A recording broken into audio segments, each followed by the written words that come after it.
Health ടോക്കിലേക്ക് സ്വാഗതം. കുട്ടികളിൽ പൊതുവായി കണ്ടുവരുന്ന പഠന ബുദ്ധിമുട്ടുകളും പഠന വൈകല്യങ്ങളും വളരെ സാധാരണവൽക്കരിക്കാറുണ്ടെങ്കിലും അത് കുട്ടികളിലെ പല മാനസികാവസ്ഥയ്ക്കും കാരണമായിട്ടുണ്ട്. ഇത്തരത്തിൽ ഈ വിഷയത്തിൽ വളരെയധികം പ്രൊഫഷണൽ ആയിട്ടുള്ള ഒരു അഡ്വൈസിനായി നമ്മളോടൊപ്പം ഇന്ന് ചേരുന്നത് ഡോക്ടർ അശോക് കുമാറാണ്. Welcome doctor. നമസ്കാരം. കുട്ടികളിലെ പഠന വൈകല്യം, അതാണ് നമ്മളിന്ന് ചർച്ച ചെയ്യുന്ന വിഷയം. ഇത് ഒരു സാധാരണ അവസ്ഥ അല്ലെങ്കിൽ രോഗാവസ്ഥയാണെന്ന് ഞാൻ വിശ്വസിക്കുന്നില്ല. പക്ഷേ ഇത്തരത്തിലുള്ള രോഗാവസ്ഥയെ നമ്മൾ എങ്ങനെയാണ് കണ്ടുപിടിക്കുന്നത്? പഠന വൈകല്യങ്ങൾ എന്ന് പറയുമ്പോൾ നമ്മൾ കുറച്ചുകൂടെ വിശാലമായിട്ട് പഠന പ്രശ്നങ്ങൾ എന്ന് പറയുന്നതായിരിക്കും ഏറ്റവും നല്ലത്. പഠന പ്രശ്നങ്ങളെന്ന് പറയുമ്പോൾ രണ്ട് തരത്തിൽ നമുക്കതിനെ ക്ലാസിഫൈ ചെയ്യാം. ഒന്ന്, പഠന ബുദ്ധിമുട്ട് അഥവാ ലേണിംഗ് ഡിഫിക്കൽറ്റി. ലേണിംഗ് ഡിഫിക്കൽറ്റി എന്ന് പറയുമ്പോൾ അവിടെ സ്ട്രക്ചറലായിട്ടുള്ള ബുദ്ധിമുട്ടുകളൊന്നും തന്നെ ഉണ്ടാകുകയില്ല. അത്തരം കുട്ടികൾ വീട്ടിൽ കൃത്യമായിട്ട് കെയർ കിട്ടാത്തത് കൊണ്ട്, വീട്ടിലെ രക്ഷകർത്താക്കൾ ആ കുട്ടികളുടെ പഠനം ശ്രദ്ധിക്കാത്തത് കൊണ്ട്, അല്ലെങ്കിൽ വീട്ടിൽ എന്തെങ്കിലും കുടുംബ പ്രശ്നങ്ങളുള്ള കുട്ടികളൊക്കെ പൊതുവേ ചെറിയ ക്ലാസ്സുകളിൽ പഠനപരമായിട്ട് പിന്നോട്ട് പോവുകയും പൊതുവേ അവർ പഠിക്കാത്ത കുട്ടികളെന്ന് സ്കൂളിൽ വിലയിരുത്തപ്പെട്ടതിന് ശേഷം മുതിർന്ന ക്ലാസ്സുകളിലേക്ക് എത്തുമ്പോൾ അവർ പിന്നോക്കാവസ്ഥയിലേക്ക് എത്തുന്ന ഒരു കാര്യമാണ്. ഇവിടെ കാര്യമായ സ്ട്രക്ചറൽ ചേഞ്ചസ് ഇല്ലാത്തതുകൊണ്ട് തന്നെ ഇത്തരം കുട്ടികളെ നമുക്ക് ട്രെയിനിങ് മെത്തേഡ്സ് വഴി, അവരെ ക്ലിനിക്കൽ സൈക്കോളജിസ്റ്റിൻ്റെ കൗൺസിലിംഗ് വഴി, ട്രെയിനിങ് മെത്തേഡ്സ് വഴിയൊക്കെ മെച്ചപ്പെടുത്തിയെടുക്കാൻ പറ്റുന്നതാണ്. എന്നാൽ പഠന വൈകല്യം അഥവാ ലേണിംഗ് ഡിസബിലിറ്റി എന്ന് പറയുന്നത് കുട്ടികളുടെ തലച്ചോറിൻ്റെ വികാസവും വളർച്ചയും കുറവായതുകൊണ്ട്, ഇല്ലെങ്കിൽ തലച്ചോറിലെ ന്യൂറോൺസിൻ്റെ പ്രവർത്തനക്ഷമതയുടെ കുറവ് കൊണ്ട്, തലച്ചോറിലെ ന്യൂറോ ട്രാൻസ്മിറ്റേഴ്സിൻ്റെ കൃത്യതയില്ലാത്ത പ്രവർത്തനം കൊണ്ട് ഉണ്ടാകുന്ന ഒരു വൈകല്യമാണ്. ഇതിനെ ട്രെയിനിങ് പ്രോഗ്രാം കൊണ്ട് നമുക്കൊരു പരിധിവരെ കറക്റ്റ് ചെയ്യാൻ പറ്റുമെങ്കിലും ഇവിടെ മരുന്നുകൾ ഉപയോഗിച്ചുള്ള ഔഷധ ചികിത്സ കൊണ്ട് മാത്രമേ ഒരു പൂർണ്ണമായ പരിഹാരം കണ്ടെത്തുവാൻ കഴിയുകയുള്ളൂ. ഇപ്പോൾ കുട്ടികളിലെ ഇത്തരം അവസ്ഥകൾ മാതാപിതാക്കളെ സംബന്ധിച്ച് വളരെയധികം കൺസേണിംഗ് ആയിട്ടുള്ളൊരു കാര്യമാണ്. അപ്പോൾ ഇതിനെപ്പറ്റി ഡോക്ടർക്ക് എന്താണ് പറയാനുള്ളത് ജനറലി? തീർച്ചയായിട്ടും നമ്മൾ കുട്ടികളാണ് നമ്മളുടെ സമ്പത്ത്. അല്ലെങ്കിൽ കുട്ടികളുടെ പുരോഗതി, കുട്ടികളുടെ വിദ്യാഭ്യാസപരമായ പുരോഗതി, വിദ്യാഭ്യാസപരമായിട്ട് വലിയൊരു നിലയിലെത്തിയ ശേഷം കുട്ടികൾക്ക് സമൂഹത്തിൽ വിലയും നിലയുമുള്ള ഒരു തൊഴിൽ സമ്പാദിക്കുക എന്നുള്ളതാണ് ഏതൊരു രക്ഷകർത്താവിൻ്റെ സ്വപ്നം.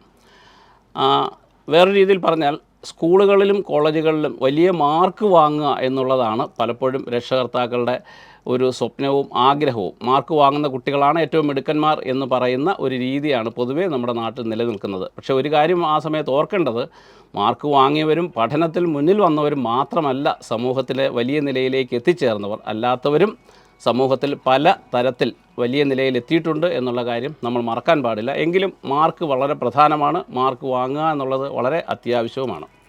ഡോക്ടർ, ഇത്തരത്തിൽ നമ്മൾ നോക്കുമ്പോൾ കുട്ടികളിൽ സാധാരണയായി കണ്ടുവരുന്ന പഠന വൈകല്യങ്ങൾ എന്തൊക്കെയാണ് ഡോക്ടർ? ഞാൻ മുമ്പേ പറഞ്ഞതുപോലെ പഠന പ്രശ്നങ്ങൾ ഒരു തരത്തിൽ, പിന്നെ പഠന വൈകല്യങ്ങൾ എന്ന് പറയുമ്പോൾ അതിനെ പ്രധാനമായും മൂന്നായിട്ടാണ് ക്ലാസിഫൈ ചെയ്തിരിക്കുന്നത്. ഒന്ന്, വായനാ വൈകല്യം. അത്തരം കുട്ടികൾക്ക് കൃത്യമായിട്ട് പാഠപുസ്തകങ്ങളോ മറ്റ് പുസ്തകങ്ങളോ വായിച്ച് മനസ്സിലാക്കുവാനുള്ള ഒരു കഴിവില്ലായ്മയുണ്ടാകും. അവർ വായിക്കുമ്പോൾ വരികൾ തെറ്റി വായിക്കുമ്പോൾ ചില വാക്കുകൾ വിഴുങ്ങി ഇല്ലെങ്കിൽ വാക്കുകൾ ഉപേക്ഷിച്ചിട്ട് വായിക്കും. ചിലപ്പോൾ അവർ ബുദ്ധിപരമായിട്ട് വലിയ പിന്നോക്കമല്ലാത്ത കുട്ടികളാകുമ്പോൾ അവർ പലപ്പോഴും ഭാവനയിൽ നിന്ന് വായിച്ചെടുക്കും. കാര്യങ്ങൾ ഇങ്ങനെയൊക്കെയാണ് എന്ന് വായിച്ച് മറ്റുള്ളവരെ ബോധ്യപ്പെടുത്തുകയും അവർക്ക് കൃത്യമായിട്ട് വായിക്കാനുള്ള കഴിവ് ഇല്ലാതാകുകയും ചെയ്യുന്നതാണ് വായനാ വൈകല്യം അഥവാ ഡിസ്ലെക്സിയ എന്ന വാക്കുകൊണ്ട് നമ്മൾ ഉദ്ദേശിക്കുന്നത്. അതുപോലെ തന്നെ വായിക്കുവാനും ബുദ്ധിപരമായിട്ട് നല്ല കഴിവുകൾ ഉണ്ടാകുകയും എഴുതുമ്പോൾ അവിടെ പലപ്പോഴും വാക്കുകൾ തിരിഞ്ഞു പോവുക, അല്ലെങ്കിൽ അക്ഷരങ്ങൾ തിരിഞ്ഞു പോവുക. ഇപ്പം പന എന്നുള്ള ന എഴുതുമ്പോൾ ധായായിട്ട്, ധനത്തിൻ്റെ ധായായിട്ട്, ഇല്ലെങ്കിൽ ധനം എന്നെഴുതുമ്പോൾ അവർ നഖം എന്നെഴുതുന്ന നായും ധായും തിരിഞ്ഞു പോകുന്ന അതുപോലെ മറ്റ് ചില കൂട്ടക്ഷരങ്ങൾ എഴുതാനുള്ള ബുദ്ധിമുട്ട്. ഇംഗ്ലീഷ് അക്ഷരമാലയിൽ ഇപ്പോൾ സ്മാൾ ലെറ്റർ ബി എഴുതേണ്ടതിന് പകരം സ്മാൾ ലെറ്റർ ഡി എഴുതുക എന്ന് പറയുമ്പോൾ അവർ ഡി ആണോ ബി ആണോ ആകെ കൺഫ്യൂഷനാണോ, അങ്ങോട്ടും ഇങ്ങോട്ടും 2-3 പ്രാവശ്യം വെട്ടിയും തിരുത്തിയും ഒക്കെ എഴുതി അവർക്ക് കൃത്യമായിട്ട്, അതുപോലെ ക്ലാസ്സിൽ നോട്ടുകൾ പറഞ്ഞ് മറ്റു കുട്ടികൾ എഴുതിയെടുക്കുന്ന സമയത്ത് ഇവർക്ക് എഴുതിയെടുക്കാൻ, അത് ബോർഡിൽ കണ്ടാണെങ്കിൽ പോലും അവർക്ക് കൃത്യമായിട്ട് എഴുതിയെടുക്കാൻ കഴിയാത്തൊരവസ്ഥ. ഇതിനെ നമ്മൾ ഡിസ്ഗ്രാഫിയ എന്ന് പറയും. അപ്പോൾ എഴുതാനുള്ള വൈകല്യമാണ് ഡിസ്ഗ്രാഫിയ. ഈ ഡിസ്ലെക്സിയയും ഡിസ്ഗ്രാഫിയയും കൂടാതെ മൂന്നാമതൊരു വൈകല്യമുള്ളത് ഡിസ്കാൽക്കുലിയ എന്നാണ് പറയുന്നത്. ഡിസ്കാൽക്കുലിയ എന്ന് വെച്ചാൽ അവർ ഭാഷാപരമായിട്ടും മറ്റ് പഠനത്തിനുമൊക്കെ കൃത്യമായിട്ട് നോർമലായിട്ടുള്ള കുട്ടികളായിരിക്കും. പക്ഷേ അവർക്ക് കണക്കുകളുടെ കാര്യത്തിൽ വളരെ പുറകോട്ടായിരിക്കും. കണക്കിൽ പുറകോട്ട് നിൽക്കുന്ന ധാരാളം കുട്ടികളുണ്ട് എങ്കിൽ പോലും ഇവരെ സംബന്ധിച്ച് വളരെ ലളിതമായ കണക്കുകൾ പോലും ഇപ്പോൾ രണ്ടും എത്രയാണെന്ന് ചോദിച്ചാൽ അവർ പെട്ടെന്ന് 3 ആണോ 4 ആണോ 5 ആണോ എന്ന് പറയേണ്ടി വരും. അതുപോലെ 30 ആണോ വലുത് 60 ആണോ വലുതെന്ന് ചോദിക്കുമ്പോൾ വലിയ സംഖ്യ എന്ന് ചോദിക്കുമ്പോൾ അവർക്ക് പെട്ടെന്ന് വലിയ സംഖ്യ ഏതാ ചെറിയ സംഖ്യ ഏതാ എന്നറിയാത്ത ഒരു അവസ്ഥ. ഇല്ലെങ്കിൽ 1 മുതൽ 100 വരെ എണ്ണാൻ പറയുമ്പോൾ അതിനിടയിൽ ചില അക്കങ്ങൾ വിട്ടുപോവുക, അല്ലെങ്കിൽ 100-ൽ നിന്ന് താഴേക്ക് എണ്ണാൻ പറയുമ്പോൾ അവർക്ക് പലതും എണ്ണിയെടുക്കാൻ പറ്റാത്തൊരവസ്ഥ. ഈ രീതിയിൽ കണക്കുകളിൽ അല്ലെങ്കിൽ ഗണിത ശാസ്ത്രത്തിൽ പിന്നോക്കം നിൽക്കുന്ന കുട്ടികളെയാണ് നമ്മൾ ഡിസ്കാൽക്കുലിയ എന്ന് പറയുന്ന കാറ്റഗറിയിലേക്ക് തരംതിരിക്കുന്നത്. ഈ 3 പഠന വൈകല്യങ്ങൾ കൂടാതെ ഡിസ്പ്രാക്സിയ എന്ന് പറയുന്ന ഒരവസ്ഥ കൂടി ഇതുപോലുള്ള കുട്ടികളിൽ കാണാറുണ്ട്. ഡിസ്പ്രാക്സിയ എന്നതുകൊണ്ട് ഉദ്ദേശിക്കുന്നത് സാധാരണ കുട്ടികളെ പോലെ ഇപ്പം 5 വയസ്സ് 6 വയസ്സൊക്കെ ആയ കുട്ടികൾക്ക് സ്വന്തമായി ബട്ടൺസ് ഇടാനും ഷൂലേസ് കെട്ടാനും ഇല്ലെങ്കിൽ പെൻസിൽ നേരെ പിടിച്ച് എഴുതാനും ഒക്കെ അറിയാം. പക്ഷേ ഈ ഡിസ്പ്രാക്സിയ ഉള്ള കുട്ടികൾക്ക് പലപ്പോഴും ഈ കഴിവ് നഷ്ടപ്പെട്ടിട്ടുണ്ടാവും. അവർക്ക് ബട്ടൺസ് ഇടുമ്പോൾ ഒരു ബട്ടൺസ് കയറി ഇല്ലെങ്കിൽ താഴോട്ട് മുകളിലോട്ട് മാറ്റിയിടുക, ഇല്ലെങ്കിൽ ഷൂലേസ് കെട്ടിയാൽ എങ്ങനെയെങ്കിലുമൊക്കെ ഒന്ന് കെട്ടിയതുപോലെ വരുത്തി പോവുക. പെൻസിൽ പിടിക്കുമ്പോൾ സാധാരണ കുട്ടികൾ പിടിക്കുന്നതിന് വ്യത്യസ്തമായിട്ട് വിരലുകൾ മൊത്തത്തിൽ നമ്മൾ ഈ പഴയ കാലത്ത് എഴുത്താണിയൊക്കെ പിടിക്കുന്നത് പോലെ പിടിക്കുന്ന ഒരു രീതി, ഇതാണ് ഡിസ്പ്രാക്സിയ. ഡിസ്പ്രാക്സിയയും ഇക്കൂട്ടത്തിൽ ഒരു വൈകല്യമായിട്ട് പറയുന്നുണ്ടെങ്കിലും നമ്മൾ ആദ്യം പറഞ്ഞ ഡിസ്ലെക്സിയ വായനാ വൈകല്യം, ഡിസ്ഗ്രാഫിയ എഴുതാനുള്ള വൈകല്യം, ഡിസ്കാൽക്കുലിയ ഗണിതവുമായിട്ട് ബന്ധപ്പെട്ട് കണക്കുകളുമായിട്ട് ബന്ധപ്പെട്ടുള്ള വൈകല്യം, ഇത് 3 പ്രധാനപ്പെട്ട പഠന വൈകല്യങ്ങളായിട്ട് നമ്മൾ കൺസിഡർ ചെയ്യുന്നത്. ഡോക്ടർ, ഇത്തരത്തിലുള്ള പഠനത്തിനുള്ള ബുദ്ധിമുട്ടും പഠന വൈകല്യവും പലതരത്തിലും നമ്മൾ മിസ്അണ്ടർസ്റ്റാൻഡ് ചെയ്യുന്ന സാഹചര്യങ്ങൾ ഉണ്ടായിട്ടുണ്ട്. അതായത് ഇത് രണ്ടും തമ്മിലുള്ള വ്യത്യാസം മനസ്സിലാക്കാതെ എല്ലാം ഒരു പഠന വൈകല്യമാണ് എന്ന് ചിത്രീകരിക്കുന്ന സാഹചര്യങ്ങൾ. അപ്പോൾ ഇത്തരത്തിൽ ഇതിൻ്റെ ഒരു സയൻറ്റിഫിക് ആയിട്ടുള്ള കോസ് എന്താണ് ഡോക്ടർ? ഇത് തീർച്ചയായിട്ടും ഇത് മനസ്സിലാക്കുവാൻ രക്ഷകർത്താക്കൾക്ക് കഴിയും. അവർ അതിനെക്കുറിച്ച് കുറച്ചൊന്ന് മനസ്സിലാക്കിയാൽ അവർ ഈ കാര്യങ്ങൾ എന്താണ് പഠന വൈകല്യം, ഇല്ലെങ്കിൽ എന്താണ് പഠന ബുദ്ധിമുട്ട്, ഡിഫിക്കൽട്ട് ലേണിംഗ് എന്താണ്, ലേണിംഗ് ഡിസബിലിറ്റി എന്താണ് എന്നവർക്ക് മനസ്സിലാക്കിയാൽ, പ്രത്യേകിച്ച് ആദ്യ വർഷങ്ങളിൽ തന്നെ, ഇപ്പം നമ്മുടെ നാട്ടിൽ പൊതുവെ 3-4 വയസ്സാകുമ്പോൾ തന്നെ പ്രീ സ്കൂൾ ഇല്ലെങ്കിൽ LKG UKGയിലേക്ക് അഡ്മിഷൻ എടുക്കും. അപ്പോൾ ആ സമയത്ത് തന്നെ കുട്ടികൾക്ക് ഇത്തരത്തിലുള്ള വൈകല്യങ്ങൾ ഉണ്ടോ എന്ന് സംശയം തോന്നുകയാണെങ്കിൽ കൃത്യമായിട്ട് ഒരു ക്ലിനിക്കൽ സൈക്കോളജിസ്റ്റിൻ്റെ അടുക്കിലേക്ക് അല്ലെങ്കിൽ ഒരു സ്പെഷ്യൽ എഡ്യൂക്കേഷൻ ടീച്ചറുടെ അടുക്കിലേക്ക് കൊണ്ടുപോയി ആ കുട്ടിക്ക് അതുപോലുള്ള പ്രശ്നങ്ങൾ ഉണ്ടോ എന്ന് മനസ്സിലാക്കുന്നത് വളരെ പ്രധാനമാണ്. അങ്ങനെ മനസ്സിലാക്കി കഴിഞ്ഞാൽ അവർക്കറിയാൻ പറ്റും പഠന വൈകല്യമാണോ, പഠന ബുദ്ധിമുട്ടാണോ, ഡിഫിക്കൽറ്റി ആണോ, അതോ പഠന വൈകല്യമാണോ എന്ന്. പഠന വൈകല്യമുള്ള കുട്ടികൾ അവർക്ക് മറ്റ് കാര്യങ്ങളിൽ ഇപ്പോൾ ടെക്നിക്കലായിട്ട് അവരുടെ പ്രായത്തിലുള്ള കുട്ടികൾ കൈകാര്യം ചെയ്യുന്നതിനേക്കാൾ ബുദ്ധിപരമായിട്ടുള്ള കാര്യങ്ങൾ ചെയ്യാൻ പറ്റും. പക്ഷേ ഇതുപോലെ ഞാൻ മുമ്പ് സൂചിപ്പിച്ചതുപോലെ അക്ഷരങ്ങൾ എഴുതുമ്പോൾ തിരിഞ്ഞു പോവുക, വായിക്കാൻ പറഞ്ഞാൽ അവർ ഉറക്കെ വായിക്കാതിരിക്കുക, അപ്പോൾ അവർ എന്തൊക്കെയോ മറച്ചു വെച്ച് വായിക്കുക, ഇല്ലെങ്കിൽ വായിക്കാൻ പറഞ്ഞാൽ അവർ വായിക്കും, പക്ഷേ വായിക്കുന്നത് അവരുടെ ഭാവനയിൽ നിന്ന് വായിച്ചൊപ്പിക്കുകയാണ് ചെയ്യുന്നത്. അപ്പോൾ അത് രക്ഷകർത്താക്കൾ ചെറിയ പ്രായത്തിൽ ഏറ്റവും കുറഞ്ഞത് ഒരു 5 വയസ്സിനും 7 വയസ്സിനും ഇടയിൽ കണ്ടെത്താൻ രക്ഷകർത്താക്കൾക്ക് കഴിഞ്ഞാൽ തീർച്ചയായിട്ടും നമുക്കതിനൊരു പരിഹാരം കണ്ടെത്താൻ പറ്റും. ആ പരിഹാരം അവരെ ഉയർന്ന ക്ലാസ്സുകളിലേക്ക് എത്തുന്നതിന് മുമ്പേ ഒരു മെച്ചപ്പെട്ട നിലയിലേക്ക് എത്തി മറ്റു കുട്ടികൾക്കൊപ്പം എത്തിക്കാൻ കഴിയും എന്നുള്ളതാണ് പ്രധാനം. ഇത്തരത്തിൽ പഠന വൈകല്യം സ്ഥിരീകരിച്ച ഒരു കുട്ടിയെ കൈകാര്യം ചെയ്യുമ്പോൾ മാതാപിതാക്കളായാലും അല്ലെങ്കിൽ അധ്യാപകരായാലും സ്വീകരിക്കേണ്ട രീതികൾ, മാർഗങ്ങൾക്കൊന്ന് ഇക്കാര്യത്തിൽ ഞാൻ മുമ്പേ പറഞ്ഞതുപോലെ മുൻകൂട്ടി വളരെ മുന്നേ തന്നെ ആദ്യത്തെ ഒരു സ്കൂളിംഗ് തുടങ്ങി 1, 2, 3 വർഷങ്ങൾക്കകത്ത് തന്നെ അത് കണ്ടെത്തുക എന്നുള്ളതാണ് പ്രധാനം. ഇല്ലെങ്കിൽ ഈ പറഞ്ഞതുപോലെ സ്കൂളിൽ ആ കുട്ടി ഒരു ബാക്ക് ബെഞ്ചറായിട്ട് ഇല്ലെങ്കിൽ പഠിക്കാത്ത ഒരു കുട്ടിയായിട്ട് വിലയിരുത്തപ്പെട്ട് പുറകിലേക്ക് പോകാനുള്ളൊരു സാധ്യത ഒന്ന്. രണ്ടാമതായി ഇത്തരം കുട്ടികളെ കൈകാര്യം ചെയ്യുമ്പോൾ വളരെ 100% ക്ഷമയും സഹനശീലവും ഉണ്ടെങ്കിൽ മാത്രമേ കഴിയുകയുള്ളൂ. കാര്യം എന്ന് വെച്ചാൽ ഇത്തരം കുട്ടികൾ അത് അഹങ്കാരം കൊണ്ട് പഠിക്കാത്തതാണ്, ഇല്ലെങ്കിൽ അവന് പഠിക്കാൻ താല്പര്യമില്ലാത്തതുകൊണ്ടാണ്, അവനെ തല്ലി പഠിപ്പിക്കാം എന്നൊരു രീതിയാണ് പലപ്പോഴും രക്ഷകർത്താക്കൾ സ്വീകരിക്കുന്നത്. ഒരിക്കലും നടക്കത്തില്ല. ശാരീരിക വൈകല്യം പോലെ മാനസികമായ ഒരു വൈകല്യമാണ് ഇതെന്ന് തിരിച്ചറിയുകയും ഒരു കുട്ടിയെ ഇപ്പോൾ നമ്മൾ ഒരു അസിസ്റ്റഡ് ലേണിംഗ് എന്ന് പറയുന്ന ഒരു പഠന രീതിയുണ്ട്. അതായത് കുട്ടിയോടൊപ്പം ഇരുന്ന് വായിക്കുക. ഒരു പ്രാവശ്യം വായിച്ചു, 10 പ്രാവശ്യം വായിച്ചു, 15 പ്രാവശ്യം വായിച്ചു, പിന്നെയും കുട്ടി തെറ്റിക്കുകയാണെങ്കിൽ വീണ്ടും ക്ഷമയോടുകൂടി ആ കുട്ടിയെ വായിപ്പിച്ച് എടുക്കാനായിട്ടുള്ള ഒരു രീതി അത് അധ്യാപകരായാലും രക്ഷകർത്താക്കളായാലും സ്വീകരിച്ചാലേ മതിയാകുകയുള്ളൂ. അല്ലാതെ ഒരിക്കലും ഇവരെ ശകാരിച്ചതുകൊണ്ടോ വടിയെടുത്ത് തല്ലിയതുകൊണ്ടോ ഇവർ നന്നാകില്ല. അവർ പഠനത്തിൽ പതുക്കെ പതുക്കെ പിന്നോക്കം പോവുകയും പഠനം അവർക്കൊരു ബാലികേറാമലയായിട്ട് അവർ തീരുമാനിച്ച് അവർ അതിൽ നിന്ന് പിൻവലിയുകയും ചെയ്യുന്ന ഒരു സാഹചര്യമാണ് ഉണ്ടാകുന്നത്. അതുപോലെ മൂന്നാമതായിട്ട് മറ്റൊരു കാര്യം, ഇത്തരം കുട്ടികൾക്ക് പഠനത്തിൽ താല്പര്യം കുറവാണ്, അല്ലെങ്കിൽ പഠനത്തിൽ കഴിവ് കുറവാണെങ്കിലും മറ്റ് കാര്യങ്ങളിൽ വളരെ താല്പര്യം ഉണ്ടാവും. ഇപ്പോൾ കായിക രംഗത്ത് അല്ലെങ്കിൽ സാംസ്കാരിക രംഗങ്ങളിൽ, കൾച്ചറൽ ആക്ടിവിറ്റീസിൽ, അല്ലെങ്കിൽ പെയിൻറ്റിങ്, ഡ്രോയിങ് അതുപോലുള്ള കാര്യങ്ങളിൽ കുട്ടികൾക്ക് താല്പര്യവും അഭിരുചിയും ഉണ്ടാകും. മറ്റു കുട്ടികളെക്കാൾ ഒരുപക്ഷെ ഇത്തരം വിഷയങ്ങളിൽ അഭിരുചി കൂടുതലുണ്ടാവും. അപ്പോൾ അവരെ ആ രംഗത്തേക്ക് വളർത്തിക്കൊണ്ട് വന്നാൽ തീർച്ചയായിട്ടും നമുക്കറിയാം, പഠിച്ച് മാത്രമല്ല പ്രശസ്തരാകാൻ കഴിയുന്നത്, കലാരംഗത്തും കായിക രംഗത്തുമൊക്കെ വളരെ പ്രശസ്തരാകാൻ കഴിയും. അതിനൊരു ഉദാഹരണം തന്നെയാണെങ്കിൽ അന്തർദേശീയ തലത്തിൽ ശ്രദ്ധിക്കപ്പെട്ട സിനിമാറ്റോഗ്രാഫർ ശ്രീ സ്റ്റീഫൻ സ്പിൽബർഗ് പഠന വൈകല്യം നേരിടുന്ന ഒരു മഹത് വ്യക്തിയായിരുന്നു. അദ്ദേഹം സ്കൂളിംഗ് ഒന്നും പൂർത്തീകരിച്ചിട്ടേ ഇല്ല. അതിനുശേഷമാണ് അദ്ദേഹം ഒരു വലിയ സിനിമാറ്റോഗ്രാഫറായിട്ട്, ലോകമറിയുന്ന സിനിമാറ്റോഗ്രാഫറായിട്ട് വളർന്നു വന്നത്. അപ്പോൾ അതുപോലെയുള്ള കഴിവുകൾ ചെറുപ്രായത്തിലേ കണ്ടെത്തി പഠനം മെച്ചപ്പെടുത്തുന്നതിനോടൊപ്പം തന്നെ അവരെ ഈ രംഗത്തേക്ക് വഴിതിരിച്ചു വിടുകയാണെങ്കിൽ അവർ ആ രംഗത്ത് കൂടുതൽ ശോഭിക്കുവാൻ സാധ്യതയുണ്ട്. അത് രക്ഷകർത്താക്കളും ആ വഴിക്ക് ചിന്തിക്കണം, അധ്യാപകരും ആ വഴിക്ക് ചിന്തിക്കുക എന്നുള്ളതാണ് പ്രധാനം. ഡോക്ടർ, ഇത്തരത്തിൽ ഈ ഒരു രോഗാവസ്ഥ അല്ലെങ്കിൽ ഈ ഒരു കണ്ടീഷൻ എന്ന് പറയുന്നത് നമുക്ക് ബൈ ടൈം ഗ്രോ ചെയ്യുന്ന ഒരു സിറ്റുവേഷൻ ആണോ? അതായത് പ്രായം കൂടുമ്പോൾ ഈ ഒരു രോഗാവസ്ഥ വരാനുള്ള സാധ്യത കുറയുമോ, അല്ലെങ്കിൽ കുഞ്ഞു പ്രായത്തിൽ തന്നെയാണോ ഇത്തരം രോഗാവസ്ഥ കൂടുതൽ കാണപ്പെടുന്നത്? ഇല്ല, ഇത് വളർന്നു വരുംതോറും ഈ പ്രശ്നം കൂടി വരികയുള്ളൂ. നമ്മൾ വേറെ ട്രെയിനിങ്ങും ഇല്ലെങ്കിൽ ചികിത്സയും നൽകിയില്ല എങ്കിൽ വളർന്നു വരുംതോറും ഈ പ്രശ്നം കൂടി വരികയുള്ളൂ. ഞാൻ ആദ്യമേ പറഞ്ഞു, നെർവുകളുടെ ഡാമേജ്, നെർവുകൾ തകരാറുകൾ സംഭവിക്കുക, അല്ലെങ്കിൽ തലച്ചോറിൻ്റെ ചില ഭാഗങ്ങൾ, ഈ പറഞ്ഞതുപോലെ ഈ കോർഡിനേഷൻ നടത്തുന്ന ചില ഭാഗങ്ങൾ പ്രോപ്പറായിട്ട് വികസിക്കാതിരിക്കുക, അത് വളർന്നു വരുംതോറും തലച്ചോറ് ആ വികാസക്കുറവ് കൂടി വരികയുള്ളൂ. അതുപോലെ നെർവുകളുടെ ക്ഷമതക്കുറവ് അതും കൂടി വരികയുള്ളൂ. ഇല്ലെങ്കിൽ തലച്ചോറിലെ ന്യൂറോ ട്രാൻസ്മിറ്റേഴ്സ് എന്ന് പറയുന്ന കെമിക്കൽ ഏജൻസിൻ്റെ പ്രവർത്തനം അത് വീണ്ടും കൂടുതൽ താളം തെറ്റുകയുള്ളൂ. അപ്പോൾ ചെറിയ പ്രായത്തിൽ തന്നെ കറക്റ്റ് ചെയ്യാൻ പറ്റിയില്ലെങ്കിൽ തീർച്ചയായിട്ടും ഈ കുട്ടികൾ പഠനത്തിൽ നിന്ന് പൂർണ്ണമായും പിന്തള്ളിപ്പോവുകയും പഠിക്കാനുള്ള അവസരം നഷ്ടപ്പെട്ട് അവർ മറ്റ് മേഖലയിലേക്ക് മാറിപ്പോവുകയാണ് ചെയ്യുന്നത്.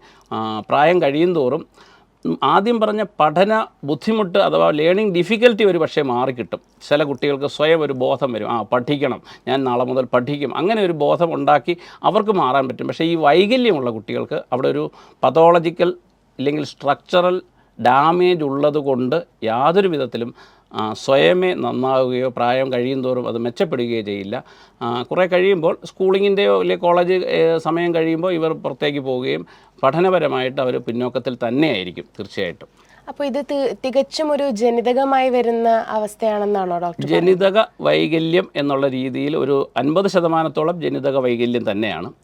അത് അല്ലാതെ തന്നെയും ഇപ്പം ജനന സമയത്ത് ചില ഫോഴ്സ് ഓഫ് ഡെലിവറി എന്നൊക്കെ പറയുന്ന ആ സമയത്ത് അതുകൊണ്ടുണ്ടാകുന്ന ട്രാക്ഷൻ കൊണ്ട് തലച്ചോറിലുണ്ടാകുന്ന ക്ഷതങ്ങൾ ഇതിന് കാരണമാകാം. അതുപോലെ ഈ ഗർഭാവസ്ഥയിൽ അമ്മമാർ കഴിക്കുന്ന ചില മരുന്നുകളുടെ പാർശ്വഫലങ്ങൾ കൊണ്ട് തലച്ചോറിൽ ഇതുപോലെയുള്ള ക്ഷതങ്ങളുണ്ടായിട്ട് നെർവ് ഡെവലപ്പ് ചെയ്യാതെ പോകാം. പിന്നെ നമുക്ക് അൺഐഡൻറ്റിഫയബിൾ കോസസ് എന്നുള്ള രീതിയിൽ നമുക്ക് ഇത്തരത്തിലുള്ള കാരണങ്ങൾ കണ്ടെത്താൻ കഴിയും. ജനിതകമായിട്ട് കാണുകയാണെങ്കിൽ പഴയ തലമുറയിലും അവരുടെ അച്ഛനമ്മമാരിൽ ആർക്കെങ്കിലും ഇല്ലെങ്കിൽ അച്ഛനമ്മമാരുടെ കുടുംബത്തിൽ ആർക്കെങ്കിലും ഈ വൈകല്യം കാണണം. അങ്ങനെ ഇല്ല എങ്കിൽ ഈ പറഞ്ഞതുപോലെ ജനന സമയത്തോ ഇല്ലെങ്കിൽ ഗർഭാവസ്ഥയിലോ ഉണ്ടായ ചില ഡാമേജുകൾ കൊണ്ട് ഉണ്ടായതായിരിക്കും എന്ന് നമുക്ക് മനസ്സിലാക്കാൻ പറ്റും. അതുകൊണ്ട് എല്ലാം ജനിതക വൈകല്യങ്ങളല്ല, ജനിതക വൈകല്യങ്ങൾ കൊണ്ട് ഏകദേശം ഒരു 50% ഉണ്ടാകുന്നുണ്ട്. ഇപ്പോൾ നമ്മൾ ഡിസ്ലെക്സിയയെ പറ്റി പറഞ്ഞു. ഡിസ്ലെക്സിയ കണ്ടുപിടിച്ച അല്ലെങ്കിൽ ആ ഒരു അവസ്ഥയെ നേരിടുന്ന ഒരു കുട്ടിയെ നമ്മൾ എങ്ങനെയാണ് ട്രീറ്റ് ചെയ്യേണ്ടത്? അവരെ ഞാൻ പറഞ്ഞതുപോലെ ഡിസ്ലെക്സിയ എന്ന് പറഞ്ഞാൽ വായനാ വൈകല്യം. ആ കുട്ടിക്ക് ബുദ്ധിപരമായിട്ട് ആ കുട്ടി ആവറേജോ എബോ ആവറേജോ ആകാനാണ് സാധ്യത. അങ്ങനെയുള്ള കുട്ടികൾക്ക് ബാക്കി എല്ലാ കഴിവുകളുമുണ്ട്. ഇപ്പം നമ്മൾ പറഞ്ഞു കൊടുത്താൽ ആ കുട്ടി പഠിക്കും, പറഞ്ഞു കൊടുത്ത് പഠിച്ച കാര്യം പരീക്ഷയ്ക്ക് എഴുതുകയും ചെയ്യും. പക്ഷേ കുട്ടി സ്വയം വായിച്ചെടുത്ത് പഠിക്കില്ല. അപ്പോൾ അവിടെയാണ് മൾട്ടി സെൻസറി ലേണിംഗ് മെത്തേഡ് ഇല്ലെങ്കിൽ വേറെ ഒരുപാട് പഠന മെത്തേഡുകൾ ഇപ്പോൾ ഉണ്ട്. അസിസ്റ്റഡ് ലേണിംഗ് മെത്തേഡിൽ എന്താണ് ചെയ്യുന്നതെന്ന് വെച്ചാൽ രക്ഷകർത്താക്കൾ ആ കുട്ടിയോടൊപ്പം വായിക്കുക, കുട്ടി ഒരു ഭാഗം വായിക്കുക, രക്ഷകർത്താവ് ആ കൂടെ വായിച്ചുകൊണ്ട് ഒച്ചത്തിൽ വായിക്കുക. അപ്പോൾ അങ്ങനെ വായിച്ചു പോകുമ്പോൾ ചില ഭാഗങ്ങൾ വരുമ്പോൾ കുട്ടി സൈലൻ്റായി ഇല്ലെങ്കിൽ അത് സ്കിപ്പ് ചെയ്ത് അടുത്ത ഭാഗത്തേക്ക് പോകുന്നതാണ്. ആ ഭാഗങ്ങൾ മാർക്ക് ചെയ്ത് വെച്ച് ഹൈലൈറ്റ് ചെയ്ത് വെച്ചിട്ട് ആ കുട്ടിയെ കൊണ്ട് ആ ഭാഗങ്ങൾ കൂടുതൽ പ്രാധാന്യം കൊടുത്ത് വീണ്ടും വീണ്ടും വായിപ്പിക്കുക. അങ്ങനെ അസിസ്റ്റഡ് ലേണിങ്ങിലൂടെ കുറേയേറെ മാറ്റങ്ങൾ ഉണ്ടാക്കാൻ പറ്റും. ഈ പറഞ്ഞ മൾട്ടി സെൻസറി എന്ന് പറയുമ്പോൾ ഇപ്പം വായന എന്ന് പറയുമ്പോൾ നമ്മൾ കണ്ണുകൾ കൊണ്ടുള്ള ഒരു എക്സസൈസാണ്. അത് മാറിയിട്ട് ആ കുട്ടി വായിക്കുന്ന ഭാഗം ആദ്യമേ റെക്കോർഡ് ചെയ്ത് വെച്ചിട്ട് ആ കുട്ടിയെ കേൾപ്പിക്കുക. എന്നിട്ട് ആ കുട്ടി വായിക്കുന്നതിനോടൊപ്പം ആ റെക്കോർഡിങ്ങും പോവുകയാണെങ്കിൽ കുട്ടിക്ക് അതിനോടൊപ്പം വായിക്കാൻ കഴിയും. അതാണ് മൾട്ടി സെൻസറി ലേണിംഗ് മെത്തേഡ് എന്ന് പറയുന്നത്. അപ്പം ഈ ഒരു മെത്തേഡ് വഴി ഈ കുട്ടികളെ ഒരു പരിധി വരെ, അപ്പോൾ അവിടെയും ഞാൻ പറയുന്നു, വളരെ ക്ഷമയോടുകൂടി പല പ്രാവശ്യം 10, 15, 20 പ്രാവശ്യം ഈ രീതിയിൽ ട്രെയിൻ ചെയ്താലായിരിക്കും ഒരു പാരഗ്രാഫ് കുട്ടി പഠിക്കുന്നത്.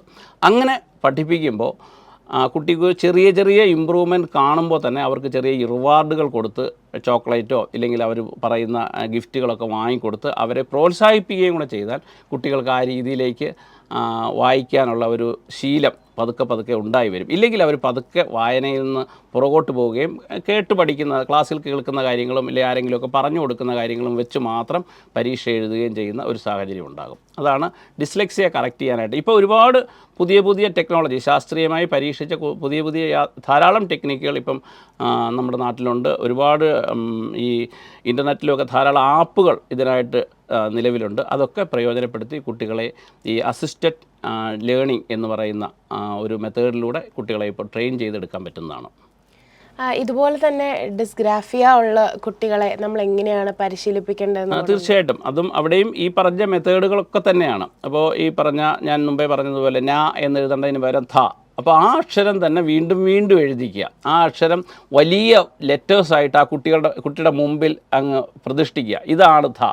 അത് കുട്ടികളുടെ ഒരു ഇമേജിൽ മനസ്സിലേക്ക് അങ്ങ് പതിയും. അങ്ങനെ പതിച്ചെടുത്താൽ പതുക്കെ ആ കുട്ടി അതിലേക്ക് അങ്ങ് വരും.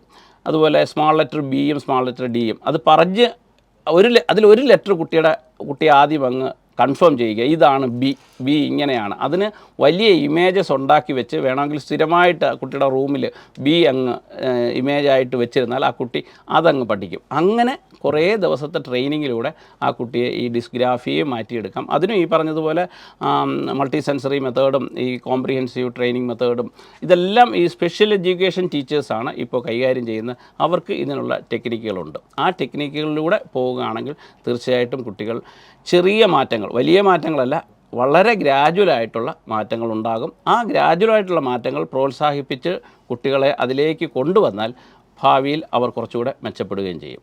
പക്ഷേ ഇതിനോടൊപ്പം തന്നെ മരുന്നുകൾ കൊണ്ടുള്ള ചികിത്സയും ഈ കേസുകൾക്കെല്ലാം വേണം. കാര്യം ബ്രെയിൻ ഡാമേജ് കറക്റ്റ് ചെയ്യാൻ പറ്റുന്ന മരുന്നുകൾ കൂടി പ്രയോഗിക്കേണ്ടി വരും. എങ്കിലേ പൂർണ്ണമായി ഒരു റിസൾട്ട് ഉണ്ടാകുകയുള്ളൂ.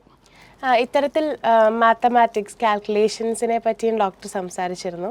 അപ്പോൾ ആ ഒരു കേസ് എങ്ങനെയാണ് രണ്ടിൽ നിന്നും വ്യത്യസ്തമാവുന്നതും അതിൻ്റെ പരിശീലന രീതികളും? ഈ കണക്കിൻ്റെ കാര്യത്തിൽ ഈ ഡിസ്കാൽക്കുലിയ എന്നുള്ള പഠന വൈകല്യം ഇല്ലാത്ത കുട്ടികളും കണക്കിന് പുറകോട്ട് പോകുന്നതായിട്ട് നമുക്ക് കാണാം. കാര്യം അതിനകത്ത് താല്പര്യമില്ലാഞ്ഞിട്ടാണ്. അപ്പോൾ ആ താല്പര്യം ഉണ്ടാക്കിയെടുത്തുകൊണ്ട് കുട്ടികളെ പഠിപ്പിക്കുക. അതായത് കളികളിലൂടെ അവരെ പാട്ടുപാടിയും ഇല്ലെങ്കിൽ റൈംസ് പാടിയും. അപ്പം ഈ ഗുണന പട്ടികയൊക്കെ നമ്മൾ ഈ പറയുന്ന 2 × 2 4 ആ പട്ടികയൊക്കെ ഒരു പാട്ടിൻ്റെ രൂപത്തിൽ പറഞ്ഞു കൊടുത്താൽ അവർ ചിലപ്പോൾ കുറച്ചുകൂടെ പഠിക്കാൻ സാധ്യതയുണ്ട്. സാധാരണ കുട്ടികൾക്കും അത് പ്രയോജനകരമാണ്. പക്ഷേ ഇത്തരമുള്ള കുട്ടികൾക്കാണ് അത് കൂടുതൽ യൂസ്ഫുൾ ആകുന്നത്. അതുപോലെ ഇപ്പം നമുക്കറിയാം കണക്ക് പഠിക്കാനായിട്ട് ഒരുപാട് അബാക്കസ് പോലെയുള്ള ഒരുപാട് മെത്തേഡുകളുണ്ട്. ഇതൊക്കെ ഇവരിൽ പരീക്ഷിക്കുക. ഇതിലേത് മെത്തേഡാണ് ഈ കുട്ടിക്ക് പ്രയോജനകരമാകുന്നത് എന്ന് മനസ്സിലാക്കിക്കൊണ്ട് അത് ആ കുട്ടിയിൽ അപ്ലൈ ചെയ്ത് കഴിഞ്ഞാൽ ക്രമേണയായിട്ട് ആ കുട്ടി കണക്കിനോട് അടുക്കും. കണക്കിനോടൊരു താല്പര്യം വന്നാൽ, ആ പഠിപ്പിക്കുന്ന അധ്യാപകനോട് തന്നെ ഒരു താല്പര്യം വന്നാൽ കണക്ക് പഠിക്കണം എന്ന്, അല്ലെങ്കിൽ കണക്ക് പഠിച്ചാൽ ഈ പറഞ്ഞതുപോലെ ഞാൻ മുമ്പേ പറഞ്ഞ പോലെ ചെറിയ റിവാർഡുകൾ കിട്ടും. കൃത്യമായി കണക്ക് പറഞ്ഞാൽ, കണക്ക് ചോദിക്കുന്ന കണക്കിനെല്ലാം ഉത്തരം പറഞ്ഞാൽ, ഇല്ലേ 50% ഉത്തരം പറഞ്ഞാൽ എനിക്ക് ചോക്ലേറ്റ് കിട്ടും എന്ന് കൊച്ചുകുട്ടികളുടെ കാര്യത്തിലാണ്. അങ്ങനെ ഒരു നമ്മളൊരു ഓഫർ കൊടുത്താൽ പലപ്പോഴും ഈ കുട്ടികൾ അതിലേക്ക് അടുക്കുകയും അങ്ങനെ അവർക്ക് താല്പര്യം ജനറേറ്റ് ചെയ്യാൻ കഴിഞ്ഞാൽ തീർച്ചയായിട്ടും കുട്ടികൾ പഠിക്കും എന്നാണ് കണ്ടിട്ടുള്ളത്. ഇത്തരത്തിലുള്ള രോഗാവസ്ഥയും കുട്ടികളുടെ ഓർമ്മശക്തിയും തമ്മിൽ എന്തെങ്കിലും ഒരു ബന്ധമുണ്ടോ ഡോക്ടർ? ചില കുട്ടികളിൽ ഇത്തരത്തിലുള്ള പ്രശ്നങ്ങൾ കാണാറുണ്ട്. ചില കുട്ടികളിൽ ഈ പറഞ്ഞ പഠന വൈകല്യങ്ങളുള്ള ചില കുട്ടികളിൽ ഈ പറഞ്ഞതുപോലെ ADHD, attention deficit hyper activity disorder എന്ന് പറയുന്ന, അതായത് കുട്ടികൾ ഒരുപാട് വികൃതികൾ കാണിക്കുകയും ബഹളം വയ്ക്കുകയും ഒക്കെ ചെയ്യുന്ന ADHD ചില കുട്ടികളിൽ കാണാറുണ്ട്. ചില കുട്ടികളിൽ അതുപോലെ ഈ ഓട്ടിസം സ്പെക്ട്രം ഡിസോർഡർ എന്ന് പറഞ്ഞിട്ട് ASD ചില കുട്ടികളിൽ കാണാറുണ്ട്. ചില കുട്ടികളിൽ ഈ പറഞ്ഞതുപോലെ ബുദ്ധിപരമായിട്ട് പിന്നോക്കം നിൽക്കുന്നതായിട്ടും കാണാറുണ്ട്. ബുദ്ധിപരമായി പിന്നോക്കം നിൽക്കുന്ന കുട്ടികൾക്കും ഈ പറഞ്ഞ പഠന വൈകല്യങ്ങൾ കാണാറുണ്ട്. പക്ഷേ നല്ലൊരു ശതമാനം കുട്ടികളിൽ ബുദ്ധിപരമായിട്ട് ആവറേജോ എബോ ആവറേജോ ആയ കുട്ടികളാണ് പഠന വൈകല്യങ്ങൾ ഉണ്ടാകുന്നത്. പക്ഷേ പ്രശ്നമുള്ള കുട്ടികളും ഉണ്ട്. ADHD ഉള്ള കുട്ടികളുണ്ട്, ASD ഉള്ള ഓട്ടിസം സ്പെക്ട്രത്തിൽ വരുന്ന കുട്ടികളും ഈ പറഞ്ഞ പഠന വൈകല്യക്കാരായിട്ട് വരാറുണ്ട്. ഇത്തരത്തിൽ രോഗാവസ്ഥയെ നേരിടുന്ന കുഞ്ഞുങ്ങൾക്ക് എന്തെങ്കിലും മറ്റ് മാനസിക സംഘർഷങ്ങൾ അവരെ എളുപ്പത്തിൽ ബാധിക്കുമോ? അതായത് ഇപ്പോൾ എനിക്കിങ്ങനെ പറ്റുന്നില്ല, മറ്റുള്ളവരെ പോലെ അല്ല ഞാൻ എന്നുള്ളൊരു ചിന്ത നമ്മുടെ ഉള്ളിൽ വരുമ്പോൾ നമുക്കായാലും ഭയങ്കര ബുദ്ധിമുട്ടാണ്. അപ്പോൾ ആ ഒരു സ്പെഷ്യൽ ഫീലിംഗ് അവരെ പല മുന്നോട്ടുള്ള യാത്രയിലും അവരെ എഫക്റ്റ് ചെയ്യും. അപ്പോൾ അതിനെ എങ്ങനെയാണ് ഡോക്ടർ? തീർച്ചയായിട്ടും അതും ഉണ്ടാകും. കാര്യം എന്ന് വെച്ചാൽ ഈ കുട്ടികൾ ചെറിയ പ്രായത്തിൽ മറ്റു കുട്ടികളൊക്കെ നന്നായിട്ട് എഴുതുന്നു, വരയ്ക്കുന്നു, പിന്നെ കണക്ക് ചെയ്യുന്നു, നോട്ട്സ് എഴുതുന്നു. അപ്പോൾ സ്വാഭാവികമായിട്ടും നമ്മുടെ നാട്ടിലുള്ള ഒരു പ്രശ്നവും അധ്യാപകർ ആ കുട്ടികൾക്ക് കൂടുതൽ കെയർ കൊടുക്കുന്നു, ആ കുട്ടികളെ അപ്രീഷിയേറ്റ് ചെയ്യുന്നു, ഗുഡ് പറയുന്നു, ആ കുട്ടികൾക്ക് A+ കൊടുക്കുന്നു. അതൊക്കെ കാണുന്ന ഈ കുട്ടി പൊതുവെ പഠനത്തിനോട് ഒരു വിരക്തി ആ കുട്ടിക്ക് ഉണ്ടാകും. ഞാൻ പഠിച്ചാൽ ശരിയാകില്ല, ഞാൻ ഒരു മോശക്കാരനാണ്, ഞാൻ സമൂഹത്തിലെ മോശക്കാരനാണെന്ന് തോന്നിയിട്ട് ഈ കുട്ടിയിൽ വേണമെങ്കിൽ ചില ക്രിമിനൽ ടെൻഡൻസികളോ ഇല്ലെങ്കിൽ മറ്റ് ഈ മയക്കുമരുന്നോ അതുപോലുള്ള അബ്യൂസീവ് ടെൻഡൻസികളിലൊക്കെ പോകാനുള്ള സാധ്യതകൾ വളരെ കൂടുതലാണ്. അവരൊരു മോശക്കാരാണ്, അവർ വീട്ടിനും നാട്ടിനുമൊക്കെ അവരൊരു ഭാരമാണ് എന്ന് ചിലപ്പോൾ അവർക്ക് തോന്നാം. പ്രത്യേകിച്ച് വീട്ടിലൂടെ അവരെ ശകാരിക്കുകയും നീ പഠിക്കാത്തവനാണ്, നീ അവനെ നോക്കി പഠിക്കൂ, ഇല്ലേ മറ്റേ കുട്ടിയെ നോക്കി പഠിക്കൂ. പൊതുവേ നമ്മുടെ നാട്ടിലുള്ള ഒരു രീതി അതാണ്, കുട്ടികളെ മറ്റു കുട്ടികളുമായിട്ട് കമ്പയർ ചെയ്യാം. അതുകൊണ്ട് അവൻ എല്ലാത്തിനും A+ കിട്ടി, നിനക്ക് 0 മാർക്ക് കിട്ടി, ഇല്ലെങ്കിൽ മാർക്ക് കുറവെന്താണ്, അങ്ങനെ പറയുമ്പോൾ കുട്ടികൾ സ്വാഭാവികമായിട്ടും അവർക്ക് സമൂഹത്തോട് തന്നെ ഒരു ദേഷ്യം വരികയും ആ ഒരു വിരക്തി ദേഷ്യമൊക്കെയാണ് പലപ്പോഴും ക്രിമിനൽ സ്വഭാവങ്ങളിലേക്കും മറ്റ് ഭാവിയിൽ സ്വഭാവ വൈകല്യങ്ങളിലേക്ക് തിരിയാനുണ്ടാകുന്ന പ്രധാന കാരണം അതുതന്നെയാണ്. അതുകൊണ്ടാണ് ഇത്തരം പ്രശ്നങ്ങൾ കുട്ടിക്കാലത്ത് തന്നെ കണ്ടുപിടിക്കുകയും അതിനുള്ള പരിഹാരം കണ്ടെത്തുകയും ചെയ്യണം എന്ന് നമ്മളെപ്പോഴും രക്ഷകർത്താക്കളോട് പറയുന്നത്. ഇത്തരത്തിൽ ഇപ്പോൾ ഡോക്ടർ പറഞ്ഞ പോലെ ഇതെല്ലാം തുടങ്ങുന്നത് നമ്മുടെ വീടുകളിൽ നിന്നാണ്. ഇപ്പോൾ ഒരു വീട്ടിൽ അച്ഛനും അമ്മയും ബാക്കി സഹോദരങ്ങളും ഒക്കെ ഭയങ്കര പ്രൊഫഷണൽസും ഉള്ള ഒരു സിബ്ലിംഗ് ചിലപ്പോൾ ഇതുപോലെ എന്തെങ്കിലും ഒരു ബുദ്ധിമുട്ട് നേരിടുന്ന അവസ്ഥയാണെങ്കിൽ അവരെ കണ്ടുപിടിക്കാതെ ഐഡൻറ്റിഫൈ ചെയ്യാതെ അവരിതുപോലെ പലപ്പോഴും സമൂഹത്തിൽ നിന്ന് മാറിക്കുന്ന സാഹചര്യം ഉണ്ടായിട്ടുണ്ട്. അപ്പോൾ ഇതിന് ഒരു കംപ്ലീറ്റ് ക്യൂർ എന്ന് പറയുന്ന ഒരു അവസ്ഥയില്ലേ ഡോക്ടർ? കംപ്ലീറ്റ് ക്യൂർ ഉണ്ട്, തീർച്ചയായിട്ടും ഉണ്ട്. 100% ഇത് മാറ്റിയെടുക്കാൻ പറ്റും. പക്ഷേ ഒരു 6, 7, 8 ക്ലാസ്സുകൾക്കകത്ത്, അതായത് ഒരു 13 വയസ്സിനകത്ത് നമുക്കിത് കണ്ടെത്താൻ കഴിയണം, ഇല്ലെങ്കിൽ ചികിത്സ തുടങ്ങണം. അതിന് ശേഷം വന്നു കഴിഞ്ഞാൽ നമുക്കറിയാം 8ാം ക്ലാസ്സിലൊക്കെ പഠിക്കുന്ന കാര്യങ്ങൾ അന്ന് പഠനത്തിൽ പിന്നോട്ടാണെങ്കിൽ ആ കുട്ടി പിന്നെ 9ലും 10ലും ഒക്കെ മോശപ്പെട്ടു പോകാനുള്ള സാധ്യതയുണ്ട്. ഇല്ലേ പിന്നോക്കക്കാരനാണ്, പഠനപരമായിട്ട് പിന്നോക്കമുള്ളൊരു കുട്ടിയാണ് എന്ന് ടാർഗറ്റ് ചെയ്യപ്പെടാനുള്ള സാധ്യതയുണ്ട്. അപ്പോൾ ആ ഒരു നിലവാരത്തിന് മുമ്പ്, അതായത് UP സ്കൂളിൽ തന്നെ 7ാം ക്ലാസ് ഒരു 12 വയസ്സിനകത്ത് വെച്ച് കണ്ടെത്തുകയും കൃത്യമായ അതിൻ്റെ പരിഹാരം ഈ പറഞ്ഞതുപോലെ ഒരു അസിസ്റ്റഡ് ലേണിംഗ് അത് അവരെ പരിശീലിപ്പിക്കുക, അതിനായിട്ടൊരു സ്പെഷ്യൽ എഡ്യൂക്കേഷൻ ടീച്ചറെ ഏർപ്പെടുത്തുകയോ ഇല്ലെങ്കിൽ മാതാപിതാക്കളിൽ ഒരാൾ ഇല്ലെങ്കിൽ കുടുംബാംഗങ്ങളിൽ ഒരാൾ അതിൻ്റെ ഉത്തരവാദിത്വം ഏറ്റെടുത്ത് കുട്ടിയുമായിട്ടൊരു നല്ല ബന്ധമുണ്ടാക്കി പഠനത്തിൽ അവരെ സഹായിച്ച് അസിസ്റ്റ് ചെയ്ത് മുന്നോട്ട് പോവുകയും ചെയ്യുക. മറ്റ് ചികിത്സാ സമ്പ്രദായങ്ങളെ അപേക്ഷിച്ച് ഹോമിയോപ്പതിയിലൂടെ ഇത് എത്രത്തോളം ഇതിൻ്റെ ഒരു ക്യൂർ പോസിബിൾ ആണെന്നൊന്ന് വിശദീകരിക്കാമോ? ഈ ഹോമിയോപ്പതി മരുന്നുകളൊക്കെ തന്നെ ഡൈനാമിക് മെഡിസിൻസ് ആണ്. ഡൈനാമിക് മെഡിസിൻസ് എന്ന് പറയുമ്പോൾ ഒറ്റ ഭാഷയിൽ പറഞ്ഞാൽ നമ്മുടെ എനർജി ലെവലിൽ അല്ലെങ്കിൽ ന്യൂറോണൽ ലെവലിലാണ് അതിൻ്റെ പ്രവർത്തനം, നെർവുകളിലാണ് പ്രവർത്തിക്കുന്നത്. അതുകൊണ്ട് തന്നെയാണ് നാക്കിലിട്ട് അലിച്ചിറക്കി ഈ മരുന്ന് കഴിക്കണമെന്ന് പറയുന്നത്. അതുകൊണ്ട് തന്നെ നെർവ് സ്റ്റിമുലേഷന് ഏറ്റവും എഫക്റ്റീവായിട്ടുള്ള മരുന്ന് ഹോമിയോ മെഡിസിൻസ് ആണ്. മറ്റൊന്ന് നിലവിൽ നിൽക്കുന്ന മറ്റ് ചികിത്സാ രീതികളിൽ നിന്നൊക്കെ വ്യത്യസ്തമായിട്ട് ഏറ്റവും എഫക്റ്റീവായിട്ടുള്ള ഒരു ചികിത്സ എന്ന് പറയുന്നത് ഹോമിയോപ്പതി മരുന്നുകളാണ്. ഹോമിയോപ്പതി മരുന്നുകളിൽ കൃത്യസമയത്ത് ഇത്തരം കുട്ടികളെ കണ്ടെത്തി ഹോമിയോപ്പതി മരുന്ന് വേണ്ട രീതിയിൽ, അപ്പോൾ ഒരു പ്രാവശ്യത്തെയോ 2 പ്രാവശ്യത്തെയോ കൺസൾട്ടേഷൻ കൊണ്ട് നമുക്കൊരു മരുന്നിലേക്ക് എത്താൻ കഴിയണമെന്നില്ല. കാര്യം ഒരു രോഗാവസ്ഥ മറ്റൊരു രോഗാവസ്ഥ നമ്മൾ ലാബിലൊക്കെ പരിശോധിച്ചെടുക്കുന്നത് പോലെ ഒരു പരിശോധനയിലൂടെ നമുക്ക് രോഗം കണ്ടെത്താൻ കഴിയുന്ന ഒരു രോഗമല്ല ഇത്. നമുക്ക് കുറേയേറെ രോഗലക്ഷണങ്ങൾ, കുട്ടിയുടെ സ്വന്തമായിട്ടുള്ള അവൻ്റെ പെരുമാറ്റ രീതികളിലുള്ള വ്യത്യാസം, അവന് ADHD ഉണ്ടോ ഇല്ലെങ്കിൽ ഓട്ടിസം സ്പെക്ട്രം ഉണ്ടോ ഇല്ലെങ്കിൽ അവൻ എന്തൊക്കെയാണ് അവൻ്റെ പെരുമാറ്റ രീതികളിലും മറ്റ് വൈകല്യങ്ങൾ എന്തൊക്കെയാണെന്ന് കണ്ടെത്തി കണ്ടെത്തി 1, 2, 3 കൺസൾട്ടേഷനിലൂടെ ഒരു കൃത്യമായ മരുന്നിൽ എത്തിക്കഴിഞ്ഞാൽ തീർച്ചയായിട്ടും ഒരു 6 മാസം മുതൽ 1 വർഷത്തിനകത്ത് അവന് കാര്യമായ ഒരു ചേഞ്ച് ഹോമിയോ മരുന്ന് കൊണ്ട് ഉണ്ടാക്കാൻ കഴിയുമെന്നാണ് അനുഭവത്തിൽ നിന്ന് മനസ്സിലാക്കുന്നത്. ഇത്തരത്തിൽ ഡോക്ടറുടെ എക്സ്പീരിയൻസിൽ ഇതുപോലെ വന്നിട്ടുള്ള കുട്ടികളിൽ സ്വതവേ കണ്ടുവരുന്ന ഒരു രീതികൾ, അതായത് അവരുടെ ബിഹേവിയറിലായിക്കോട്ടെ അല്ലെങ്കിൽ ലൈഫ് സ്റ്റൈലിലായിക്കോട്ടെ കണ്ടുവരുന്ന മറ്റ് സിംറ്റംസ് എന്തൊക്കെയാണ് ഡോക്ടർ? 2 രീതിയിലാണ് പ്രധാനമായിട്ടും ഇത്തരം കുട്ടികൾ. ഒന്ന്, പൂർണ്ണമായും ഇൻട്രോവേർട്ടഡ് ആയിട്ട്, ഇപ്പോൾ നമ്മുടെ ഒരു ക്ലിനിക്കിലേക്ക് വന്നാൽ പോലും അവരൊന്നും പറയാൻ തയ്യാറാകാതെ ഞാൻ ഒന്നിനും കൊള്ളാത്ത ഒരാളാണ് എന്ന് കരുതി ഒതുങ്ങിക്കൂടി എവിടെയെങ്കിലും ഒരു മൂലയിലിരിക്കും. നമ്മളൊരു ചോദ്യം ചോദിച്ചാൽ അതിന് ഒറ്റ വാക്കിൽ ഇല്ലെങ്കിൽ മൂളുകയോ അങ്ങനെയുള്ള മറുപടി പറയുന്ന ഏറ്റവും ഒതുങ്ങിക്കൂടി കഴിയുന്ന ഒരു കുട്ടികൾ. വേറൊരു കുട്ടികൾ ഞാൻ മുമ്പേ പറഞ്ഞ ADHD പോലെ, attention deficit hyper activity disorder എന്ന് പറയുന്നത്, അതായത് അവർ വന്നു കഴിഞ്ഞാൽ പിന്നെ അവരുടെ ഈ വൈകല്യം മറച്ചു വയ്ക്കാനായിട്ട് അവരിങ്ങനെ കുസൃതികൾ കാണിച്ചുകൊണ്ടേയിരിക്കും. ജനലെ വിളിച്ച് കയറുക, ഇല്ലെങ്കിൽ എന്തെങ്കിലുമൊക്കെ അവർക്ക് ഒത്തിരി കഴിവുകളുണ്ട് എന്ന് കാണിക്കാൻ വേണ്ടി ഇടയ്ക്ക് ഒച്ചത്തിൽ പാട്ട് പാടുക, ഇല്ലെങ്കിൽ ശബ്ദം ഉണ്ടാക്കുക, അവിടെ ഇരിക്കുന്ന മേശപ്പുറത്തിരിക്കുന്ന സാധനങ്ങൾ എടുത്ത് പടം വരയ്ക്കുക, ഇങ്ങനെയൊക്കെയുള്ള ഒരു ഒന്നുകിൽ ഹൈപ്പർ ആക്ടിവിറ്റി അല്ലെങ്കിൽ വളരെ സൈലൻ്റായിട്ട്. ഈ 2 രീതിയിലാണ് ഈ ബഹുഭൂരിപക്ഷം കുട്ടികളും, ഈ 2 രീതിയിൽ ഏതെങ്കിലും ഒന്നിലായിട്ടായിരിക്കും ബഹുഭൂരിപക്ഷം കുട്ടികളും പെരുമാറുന്നത്. ഇത്തരത്തിൽ നമ്മൾ പലപ്പോഴും മക്കൾക്കൊരു രോഗാവസ്ഥ വരുമ്പോൾ മാതാപിതാക്കളുടെ മാനസികാവസ്ഥയും വല്ലാതെ തകിടം മറിയും. എൻ്റെ കുട്ടിക്കൊരു ഡിസോർഡർ ഉണ്ട് എന്ന് അക്സെപ്റ്റ് ചെയ്യാൻ പലപ്പോഴും അവർ റെഡിയാവില്ല.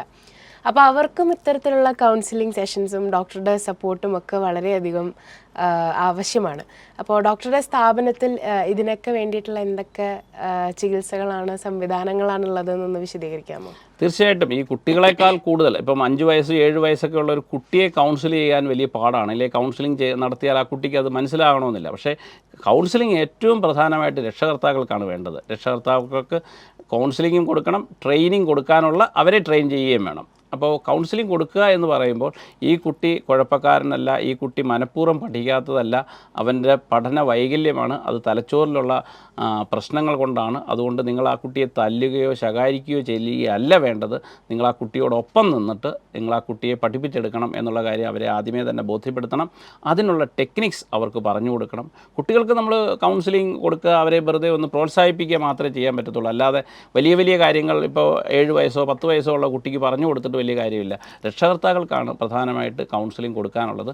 നമ്മുടെ സ്ഥാപനത്തിൽ നാനോനിയോ ഹോമിയോപ്പതിക് വെൽനസ് സെൻറ്റർ തേവരയിൽ നമുക്ക് ഇതിനുള്ള പൂർണ്ണമായ സംവിധാനമുണ്ട്.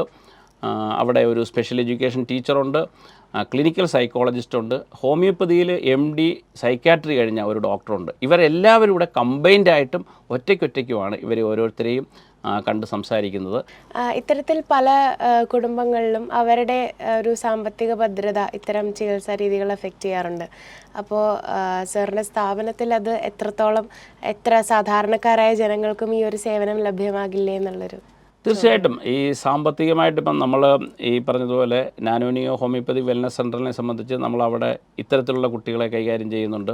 നമ്മൾ ഇൻഫെർട്ടിലിറ്റി ട്രീറ്റ്മെൻറ്റ് നടത്തുന്നുണ്ട്, കോസ്മെറ്റിക് ട്രീറ്റ്മെൻറ്റ് നടത്തുന്നുണ്ട്. ഇതിനൊന്നിനും തന്നെ നമ്മളൊരു അധികം ചാർജ്, ഇപ്പോൾ ഇൻഫെർട്ടിലിറ്റി ആയതുകൊണ്ട് ആ പേഷ്യൻ്റ് വന്നാൽ ഉടനെ ഒരു 50,000 രൂപ 20,000 രൂപ പിടിച്ചു വാങ്ങുക, അങ്ങനെ ഒരു രീതിയില്ല. സാധാരണ ഒരു കേസ് ടേക്കിങ്ങിന് ഇപ്പോൾ നമ്മളൊരു കുട്ടി വരുമ്പോൾ അതിന് സാധാരണയായിട്ടൊരു ക്രോണിക് കേസ് രജിസ്റ്റർ ചെയ്യാൻ വാങ്ങുന്ന രജിസ്ട്രേഷൻ ഫീസും കൺസൾട്ടിങ് ഒരല്പം കൂടെ, ഇപ്പം 3 പേര് 4 പേര് കൺസൾട്ട് ചെയ്യുമ്പോൾ ഒരു 3 കൺസൾട്ടിങ് ഫീസ് വാങ്ങും. ഇപ്പം സാധാരണ ഒരു കേസിന് നമ്മൾ 200-300 രൂപ കൺസൾട്ടിങ് വാങ്ങുന്നുണ്ട്. ഇതിപ്പോൾ 3 ഡോക്ടേഴ്സ്, ഒരു ക്ലിനിക്കൽ സൈക്കോളജിസ്റ്റും ഒരു സ്പെഷ്യൽ എഡ്യൂക്കേറ്ററും ഒരു ഡോക്ടറും കൂടെ കൺസൾട്ട് ചെയ്യുന്നുണ്ട്. ഒരു 600 രൂപയോ 700 രൂപയോ എന്ന് പറയുമ്പോൾ ഒരു സാധാരണ ഒരു ശ്വാസം മുട്ടലോ ചുമയോ പോലുള്ള അസുഖങ്ങൾ വരുന്നതിൽ നിന്ന് ഒരല്പം കൂടി ഒരു 20% 30% കൂടെ സാമ്പത്തിക ഭാരം ഒരു പക്ഷേ ഉണ്ടായേക്കും. കാര്യം അത്ര കൂടുതൽ ജോലി അതിനകത്ത്, അത്രയും ഡോക്ടേഴ്സ് അതിനകത്ത് ഇൻവോൾവ് ചെയ്യുന്നത് കൊണ്ടാണത്. അല്ലാതെ ഇത്തരം കേസുകൾ വരുമ്പോൾ അതൊരു എന്താണ്, നമ്മൾ ചിലർ പറയുന്ന പോലെ ഒരു കറവ പശുവാണ്, അതിനകത്ത് നമുക്ക് വരുമാനം ഉണ്ടായി കളയാം എന്നൊരു ചിന്ത നമ്മളുണ്ടാകാറില്ല. ഇതിനകത്ത് നമുക്കാണ് ഏറ്റവും വലിയ സന്തോഷം. ഇത്തരത്തിലൊരു കുട്ടി, ആ കുട്ടിയെ നമുക്ക് ഒരു മുഖ്യധാരയിലേക്ക് എത്തിക്കാൻ കഴിഞ്ഞു. ആ കുട്ടിക്ക് നമ്മളോടും വലിയൊരു നന്ദിയും കടപ്പാടും ഉണ്ടാകും. നമുക്കും അതൊരു സന്തോഷമാണ്. ഒരു കുട്ടി വഴിതെറ്റി പോകാതെ അവനെ നേർവഴിക്ക് നയിക്കാൻ നമുക്ക് കഴിഞ്ഞു എന്നുള്ള, അതാണ് നമ്മളുടെ ഏറ്റവും വലിയ സന്തോഷം. അല്ലാതെ വലിയൊരു ഫീസ് വാങ്ങുകയോ ഇല്ലെങ്കിൽ വലിയൊരു സാമ്പത്തിക ലാഭം അതിൽ നിന്നുണ്ടാക്കുകയോ നമ്മൾ ചെയ്യാറില്ല. തീർച്ചയായിട്ടും ഡോക്ടർ, കാരണം ഞാനത് ചോദിക്കാൻ കാരണം ഇത്തരത്തിലുള്ള രോഗാവസ്ഥ അത് പയ്യെ അങ്ങ് മാറിക്കോളും, അവൻ കുഞ്ഞല്ലേ, അല്ലെങ്കിൽ വലുതാവുമ്പോൾ ആ ഒരു അവസ്ഥയൊക്കെ മാറും എന്ന് തെറ്റിദ്ധരിച്ചിട്ട് ഈ ഒരു ഫിനാൻഷ്യൽ ക്രൈസിസ് നേരിടുന്ന പല കുടുംബങ്ങളും അതിനെ അഡ്രസ്സ് ചെയ്യാൻ തയ്യാറാവാറില്ല. അപ്പം അങ്ങനെയുള്ളവർക്കും കൂടെ ഒരു സൊല്യൂഷൻ. തീർച്ചയായിട്ടും ഇനി തീരെ സാമ്പത്തികമായിട്ട് ബുദ്ധിമുട്ടില്ലാത്ത ഒരു കുട്ടി ആണെങ്കിൽ ഒരുപക്ഷെ നമുക്ക് അത് ആ രീതിയിൽ പോലും, അതായത് അവരുടെ കയ്യിൽ നിന്ന് വലിയ ഫീസ് വാങ്ങാതെ വേണമെങ്കിലും ചികിത്സിക്കുന്നതിന് നമുക്ക് സംവിധാനമുണ്ട്. അത് നമ്മൾ ചെയ്യാറുമുണ്ട്. അത്തരത്തിലുള്ള അർഹതപ്പെട്ട കുട്ടികൾക്ക്, ഈ കുട്ടികളുടെ കാര്യത്തിൽ മാത്രമല്ല മറ്റു രോഗികളുടെ കാര്യത്തിലും നമ്മൾ ആ രീതിയിലുള്ള പരിഗണന പലപ്പോഴും കൊടുക്കാറുണ്ട്. കൃത്യമായിട്ട് സാമ്പത്തിക ബുദ്ധിമുട്ടുണ്ട്, പക്ഷേ ചികിത്സ അത്യാവശ്യമാണ് എന്ന് തോന്നിയാൽ നമ്മൾ സാമ്പത്തികമില്ലാതെയും ഈവൻ മരുന്നിൻ്റെ പൈസ മാത്രം വാങ്ങി ചികിത്സ കൊടുക്കാറുമുണ്ട്. തീർച്ചയായിട്ടും ചികിത്സാരംഗം ഒരു സേവനമായിട്ട് കാണുന്ന കൂടുതൽ കേസുകളും സേവനമായിട്ട് കാണുന്ന ഒരു രീതിയാണ് നമ്മൾ ഫോളോ ചെയ്തുകൊണ്ടിരിക്കുന്നത്. വളരെ സന്തോഷം ഡോക്ടർ. ഇത്തരത്തിലൊരു നമ്മൾ മക്കളുടെ കാര്യമാണ്, എന്തൊക്കെ പറഞ്ഞാലും ഇതിലുള്ള ഒരു അറിവില്ലായ്മ പലപ്പോഴും വളരെയധികം ദോഷം ചെയ്തിട്ടുണ്ട്. അപ്പോൾ ഇത്രയും ഇൻഫോർമേറ്റീവ് ആയിട്ടുള്ളൊരു സെഷൻ നമുക്ക് വേണ്ടി എടുത്തതിൽ ഒത്തിരി അധികം സന്തോഷം. തീർച്ചയായിട്ടും എനിക്കും വളരെ സന്തോഷമുണ്ട്. കാര്യം പൊതുജനങ്ങൾ ഇക്കാര്യത്തെക്കുറിച്ച് ബോധവാന്മാരായി വരുന്നതേ ഉള്ളൂ. പൊതുജനങ്ങളുടെ ഇടയിൽ ഈ പറഞ്ഞുള്ള പഠന വൈകല്യം അതൊരു രോഗാവസ്ഥയാണെന്ന് പോലും അറിയില്ല. ഈ പറഞ്ഞതുപോലെ കുട്ടികൾ മനഃപൂർവ്വം പഠിക്കാത്തതാണ്, അവർക്ക് അതിന് കഴിവുണ്ടായിട്ടോ അവർ പഠിക്കാത്തതാണ്, ഇവർക്ക് അഹങ്കാരമാണ് എന്ന് പറഞ്ഞിട്ട് തല്ലിപ്പഠിപ്പിക്കുന്ന രീതിയാണ്. അഭ്യസ്തവിദ്യരായ അച്ഛനമ്മമാരുടെ ഇടയിൽ പോലും ഇതൊരു രോഗാവസ്ഥയാണെന്ന് മനസ്സിലാക്കാത്തവരുണ്ട്. അവരെ മനസ്സിലാക്കിക്കുവാൻ തന്നെയാണ് നമ്മൾ ഇതുപോലെയുള്ള ഒരു ടോക്ക് കൊണ്ട് ഒരാൾക്കെങ്കിലും ഒരു മാറ്റം ഉണ്ടാക്കാൻ കഴിഞ്ഞിട്ടുണ്ടെങ്കിൽ നമ്മളും വളരെ സന്തോഷം. തീർച്ചയായിട്ടും ഇവിടെ വരാൻ കഴിഞ്ഞതിലുള്ള സന്തോഷം. നന്ദി, നമസ്കാരം.